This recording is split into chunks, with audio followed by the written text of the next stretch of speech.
Today I was right about the direction, right about the breakdown, right about the target. But the market took its own path to get there. And by the time it arrived, I wasn't holding the trade anymore. Two trades today both had the right logic but had execution gaps. Let's break it all down.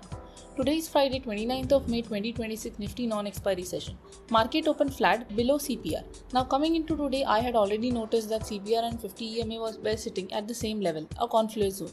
And since market opened below it, my initial plan was simple.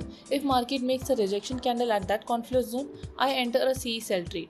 But that is not what happened. The very first 5-minute candle was a big bullish candle. It broke through CPR 50 EMA confluence zone, reached 24,000 and then started rejecting from that level. As it fell back down, it formed a big upper wick candle, a classic rejection signal at 24,000. That changed my plan completely. The second candle was then forming a rejection candle right at CPR R1. Two candles, two rejection signals, both at the same time. That was my entry signal and I entered a CE sell trade in 24,950 CE. Now, here is an important point. In my original plan, the CPR and 50 EM confluence zone was my intended entry zone. But because market had broken above it and rejected from 24,000, the same zone now became my exit target. 20 EMA, 50 EMA and CPR all at the same level, a powerful support zone. But I also had a second plan in my mind. I wanted to observe how price behaved when it reached that zone. Because if that confluence zone broke instead of holding as support, it would likely flip to resistance and that would open up the possibility of a bigger move towards previous day low. So I decided if the zone holds, I exit at target. If it breaks, I move my target to previous day low. And that is exactly what happened. Price broke through the confluence zone instead of taking support. So I moved my target to previous day low. Now I want to be honest here, this was risky. A breakdown through a strong confluence zone can easily be a fake breakdown. Price breaks, pulls backs and reverses. I was aware of that risk. I took it anyways as a new technique I am consciously trying. And to protect the trade, I placed my TSL just above the CPR zone. The logic was simple. If this was indeed a fake breakdown, market would come back above CPR and my TSL would get hit. And if it was a real breakdown, I would ride it towards previous day low. Market did try to move towards previous day too, but it took support at a zone that had been acting as support in the previous trading session.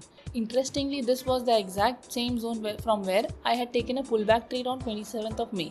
That zone held again today, and at around 10 am, my TSL got hit. Profit booked in this trade was around 2100. Now here is the important point. My original 30-point target, the one I keep in every trade, had actually been hit during this trade. I could have exited here. I choose not to. And I want to be clear, I am not calling that a mistake. When I decided to hold beyond 30 points, I was consciously accepting the risk of a different outcome. That is called an informed decision, not a mistake. The logic was right, the market eventually did break previous day low after 12 pm. But by that time, after a lot of volatile moves, my TSL had already hit long before.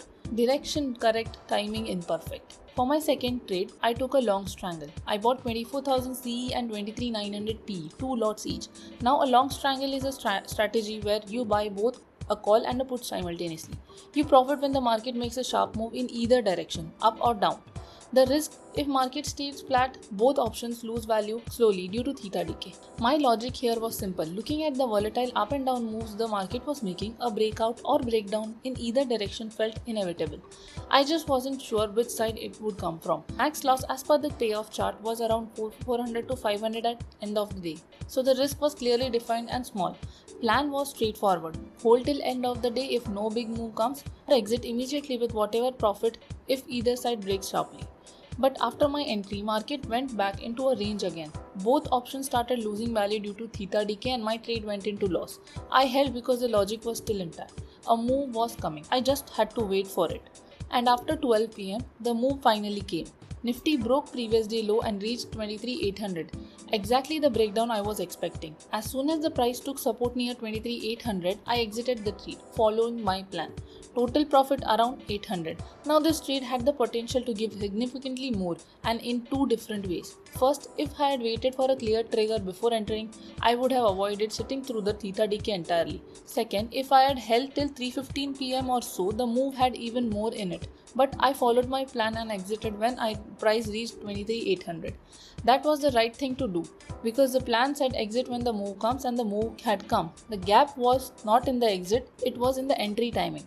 Entering too early meant sitting through decay before the move developed. 2 trades for the day, overall profit was around 3000. Profitable day, but one where both trades left point on the table. Not because the direction was wrong, but because of execution timing in both cases. 2 lessons for today, both about timing. Pehla lesson, holding beyond a defined target is only acceptable when the decision is conscious and informed. Today I chose to hold beyond 30 points with full awareness of the risk.